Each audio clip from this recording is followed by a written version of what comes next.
Te doy la bienvenida a otro vídeo tutorial de Formatec. Mi nombre es Javier Ponce. En este vídeo seguimos avanzando por la física básica. Vamos a avanzar por la calorimetría y la cuantificación energética de procesos de calor sensible y procesos de calor latente. Comencemos. Líquido subenfriado y líquido saturado.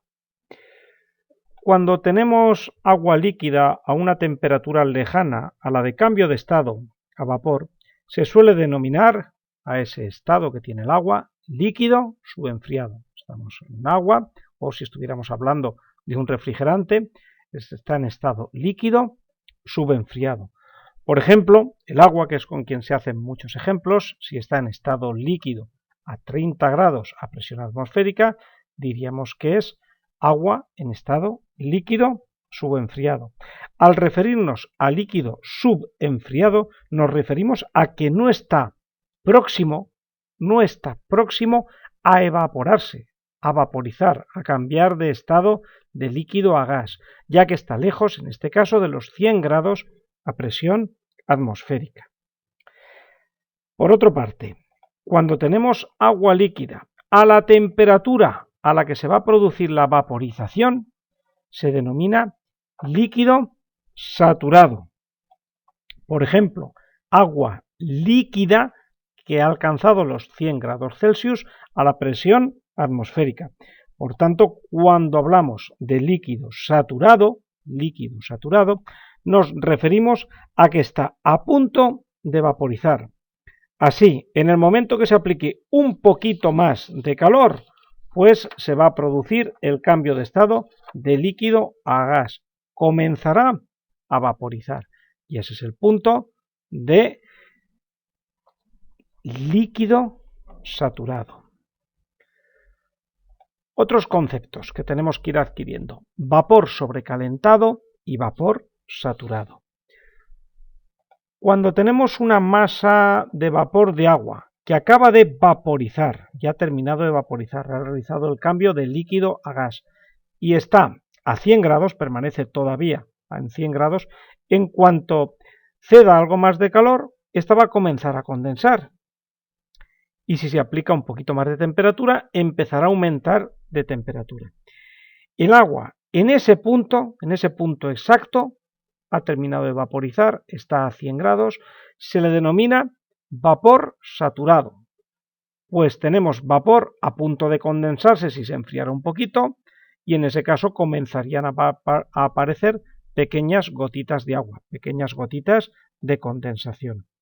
Durante el proceso de condensación, el agua estará parte en fase de vapor y parte en fase líquida, recibiendo el nombre de una mezcla saturada líquido-vapor, una mezcla que estaría en equilibrio entre ambas fases, vapor y líquido. Si la masa de agua en estado 100% vapor, que acaba de vaporizar, y aunque está a 100 grados, se le sigue aplicando calor, el vapor de agua comienza a calentarse. 105, 110, 120, 130 grados. Al agua que ya está por encima de los 100 grados Celsius se le denomina vapor sobrecalentado. Observemos estos procesos de calentamiento y de enfriamiento. En primer lugar, comencemos con un proceso endotérmico. Esto es, endotérmico es que se le aplica calor al sistema desde un agua que está a 120 grados Celsius a un agua que va a alcanzar a 120 grados. Y vamos a observar todo lo que se produce energéticamente y en los cambios de estado. Vamos a ver una aplicación de calor constante, ¿vale? Entonces, partimos de este punto de agua sólida a menos 20 grados y le vamos a ir aplicando calor constante a lo largo del tiempo. Además, esta es una escala, es un gráfico realizado a escala de lo que va ocurriendo, de la variación de la temperatura del agua, desde los menos 20 grados hasta, por ejemplo, 120 grados. Tenemos que, al alcanzar los 0 grados, el agua que se va calentando, le estamos aplicando calor, comenzará a fundirse y permanecerá en estado equilibrio, a temperatura constante, sólido, líquido, proceso de fusión. Llegará a un punto que se habrá fundido el último pedacito de hielo sólido, de tal manera que comenzará a aumentar de temperatura. 5, 10, 20, 30, 40, y llegará a un punto que comenzará a vaporizar cuando alcance los 100 grados Celsius. Estamos hablando de presión atmosférica, en un proceso endotérmico donde estamos aplicando calor.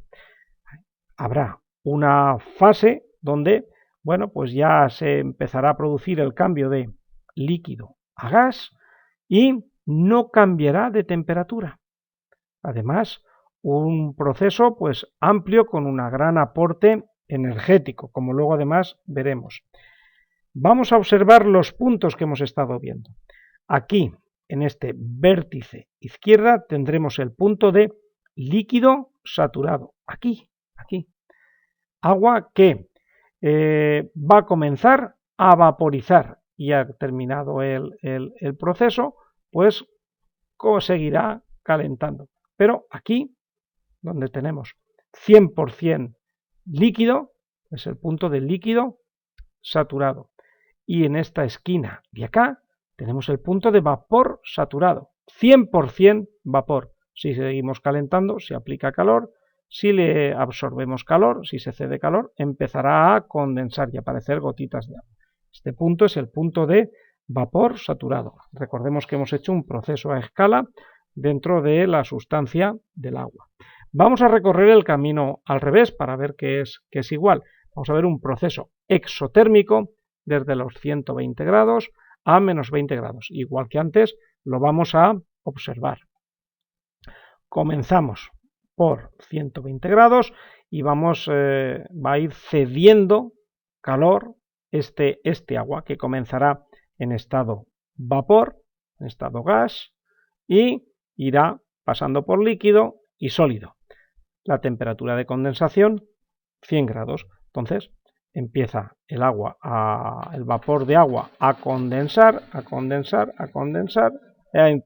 enfriarse, alcanza la temperatura de saturación y comienza a condensar, ahora sí lo hemos dicho correctamente, y empieza el cambio de fase de gas a líquido. Aquí tenemos el punto de 100% gas, el punto de vapor saturado, sigue cediendo calor, ¿vale? En una batería, por ejemplo, al aire, o en un intercambiador, pues a otro fluido, y alcanzado este punto, donde tenemos ya 100% líquido, este es el punto de líquido saturado. Si le aplicamos calor, pues empezará a vaporizar, y si le aplicamos frío, entre comillas, si le absorbemos calor, pues comenzará a enfriarse este líquido, ¿vale? Entre esta línea y esta línea, el agua está en estado líquido. Por encima de esta línea en gas y por debajo de esta en sólido. Entonces aquí el agua líquida empieza a enfriarse. Cuando alcanza los 0 grados, pues comienza a solidificar. Terminado de solidificar y formar el 100% hielo, pues seguiría enfriándose ese agua. Seguimos avanzando por estos conceptos. Temperatura de saturación, que creo que incluso la he nombrado en algún momento, el subconsciente, pues esta es la temperatura a la que una sustancia comienza a hervir manteniendo constante la presión. A esta temperatura equivalente con la presión se denomina temperatura de saturación. La vemos, por ejemplo, en los manómetros utilizados en refrigeración, donde tenemos aquí un par de escalas exteriores, ¿vale? En PSI de color rojo y de color negro, pues en bares, ¿vale? Y distintas escalas interiores que corresponden con cada presión. Por ejemplo, con 5 bar corresponde una temperatura ahí de 0 grados, una equivalencia de una temperatura con una presión. Pues esa es la temperatura de saturación del refrigerante, por ejemplo, R404, cuando está a 5 bar. Y vamos viendo que conforme cambia la presión, pues cambia la temperatura de cambio de estado. En un refrigerante, pues en una escala de color azul cian, una escala verde para otro refrigerante, aquí pone R134, R22, R410, entonces tenemos una información que vincula la presión con la temperatura de cambio de estado. Esa es la temperatura de saturación. Y cada sustancia tiene su temperatura de saturación. A presión atmosférica, por ejemplo, en el caso del agua, son 100 grados. A presión atmosférica. Ahora veremos qué ocurre si le aplicamos presión. Bueno, por cierto, el agua pues también es un refrigerante no muy utilizado porque sus temperaturas no son muy compatibles con los procesos que queremos llevar a cabo, es el R718. Pero vamos a, por ejemplo, al actual R32. La temperatura de cambio de fase líquido-gas es a menos 51,65 grados Celsius o el R134 a menos 28,56. A otra presión hay otra temperatura de equivalencia. Por ejemplo, aplicados 5 bares de presiones relativas, de presiones manométricas, serían, en el caso del agua, ya no son 100 grados, si tiene 5 bar de presión manométrica son casi 160 grados. A mayor presión, mayor temperatura de cambio de fase, temperatura de saturación. Si utilizamos el R32 a 5 bar de presión, la temperatura de cambio de estado pues pasa de menos 51 a menos 9 grados.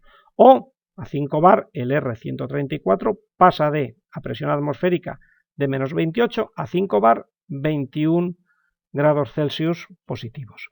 Entonces hay una vinculación entre la presión aplicada y la temperatura de cambio de fase, que se denomina temperatura de saturación. Vamos a ver el otro concepto, presión de saturación, ya lo hemos estado viendo. A la presión a la que empieza a vaporizar una sustancia se le denomina presión de saturación. En el caso del agua, que es siempre un ejemplo fácil y visual, la presión de saturación a presión atmosférica es de 1 atmósfera. 760 milímetros de columna de agua, 1015,25 milibar, etcétera, etcétera. ¿Vale? Los valores de temperatura de saturación son característicos, como hemos visto, de cada sustancia y se pueden observar en las curvas de saturación, curvas presión-temperatura. Cada sustancia tiene la suya, una curva como esta. Esta es la curva, por ejemplo, del agua. A una atmósfera, a 760 milímetros de columna de mercurio o 1015,25 milibar, pues la presión, a esa presión pues le corresponde una temperatura de saturación de 100 grados. A 100 grados le corresponde una presión de saturación de aproximadamente 1 bar. Entonces hay una vinculación presión-temperatura de saturación. A mayor presión, mayor temperatura de saturación. A menor presión, menor temperatura de saturación. Temperatura de saturación, temperatura de cambio de fase, líquido-gas, gas-líquido. Calor latente. La cantidad de energía absorbida durante un proceso de cambio de estado se denomina calor latente. Esto no provoca, como hemos visto en esos gráficos, un cambio de la temperatura de esa sustancia. A la cantidad de energía absorbida durante un proceso, por ejemplo, de fusión, se llama calor latente, se le denomina calor latente de fusión. Esta cantidad energética es la misma que la cedida durante un proceso de solidificación, en función de si estamos aportando calor, fusión, si estamos cediendo calor, solidificación. Pero el calor latente de fusión es el mismo que el calor latente de solidificación en función del proceso que estamos haciendo. De sólido a líquido, de líquido a sólido. La cantidad de energía absorbida durante el proceso de vaporización se denomina a esa cantidad energética en la vaporización, en el proceso de líquido a gas o a vapor se denomina calor latente de vaporización. Y igual, hay una equivalencia, es igual a la cantidad de energía cedida en el proceso contrario, en el proceso de condensación. Esto es, de vapor a líquido. ¿Vale? Cada sustancia tiene un determinado calor latente en los procesos de fusión y vaporización, y además, pues normalmente van a ser distintas cantidades de energía. Por ejemplo, veremos ahí unos ejemplos, que en el agua el calor latente de vaporización es alto, ya que es necesaria mucha energía para romper los enlaces que crean los puentes de hidrógeno. Por ejemplo, el calor latente de vaporización son 2.260 kilojulios por kilo de agua que está evaporizando y que es igual al calor latente de condensación. Y en cambio, para producir el cambio de estado de sólido a líquido, el calor latente de fusión son 334 kilojulios por kilo. Vemos que hay una disparidad por este motivo que hemos dicho. Y cada sustancia tiene un calor latente de vaporización-condensación y un calor latente de fusión o de solidificación. Y además observamos que son distintos. Seguimos avanzando por la calorimetría y vamos a hablar un poquito hemos hablado del calor latente, tenemos que hablar ahora del calor sensible. La aportación de calor que produce un aumento de temperatura en la sustancia se denomina calor sensible. Aquí ya no hablamos de cambios de estado, hablamos de cambios de temperatura, sin cambio de estado. En esta parte del calentamiento, en el calentamiento sensible, no se provoca un cambio de estado. Igual que antes, cada sustancia va a tener un calor sensible, una cantidad de energía que hay que aplicarle para poder aumentar un grado de temperatura. El calor sensible del agua por grado Celsius son 4,19 kilojulios por kilo y grado. En el caso del aire es mucho más bajo, 4 veces menos, 1,01 kilojulios por kilo y por grado. Y otra sustancia, por ejemplo un alcohol etílico, 2,46 kilojulios por kilo. Entonces, la cantidad de energía que hay que aplicar para aumentar un grado de temperatura, de grados Celsius o de Kelvin, pues dependen de las sustancias y son distintos entre ellas.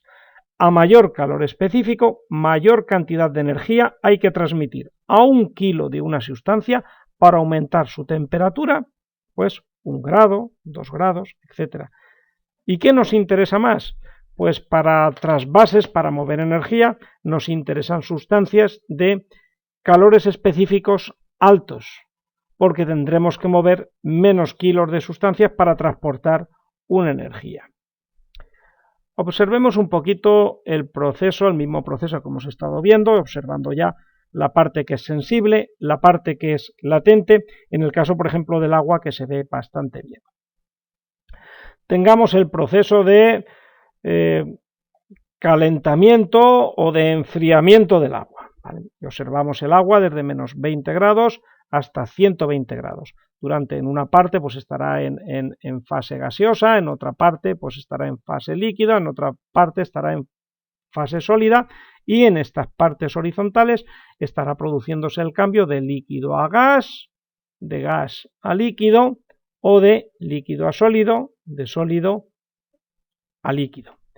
Entonces, tenemos una parte hasta los 0 grados, que es desde los menos 20, por ejemplo, hasta los 0 grados, se le está aplicando un calor sensible, un calor cuyo destino es aumentar la temperatura de ese agua sólida, de ese hielo.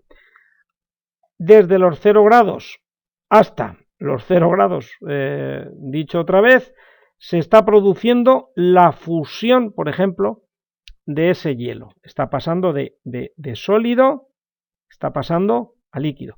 Pues el calor que interviene en ese cambio se denomina calor latente y tiene una cantidad de energía. Esta escala está hecho a aportación constante de energía. Entonces vamos viendo las proporciones exactas.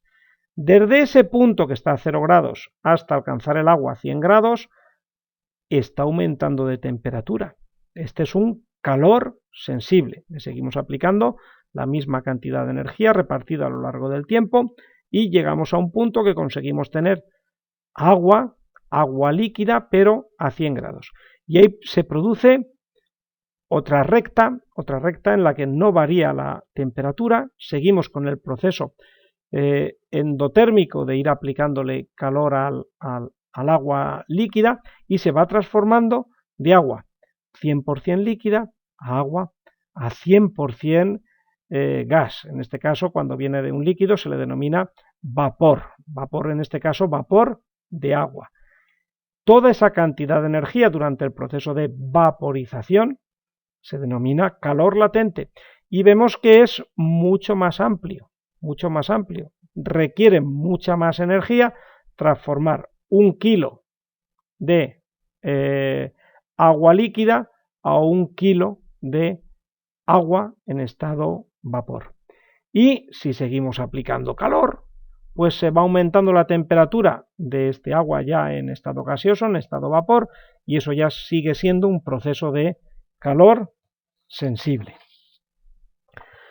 Observamos que esta parte es mucho más ancho que las demás. Vamos a compararlas todas en un proceso de menos 20 a 120 grados. ¿Cuánta cantidad de energía hemos dedicado a cada uno de estos 1, 2, 3, 4, 5 cambios que hemos producido en el agua?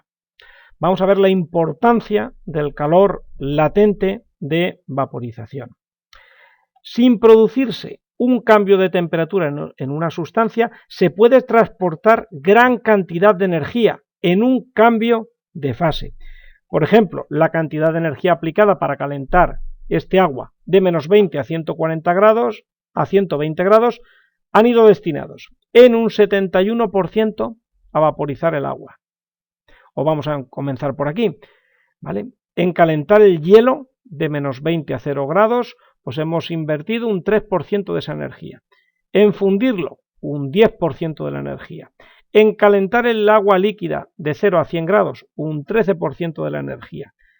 En pasarla de estado líquido a vapor, un 71%. Y en calentar ese vapor de 100 a 120 grados, un 3%.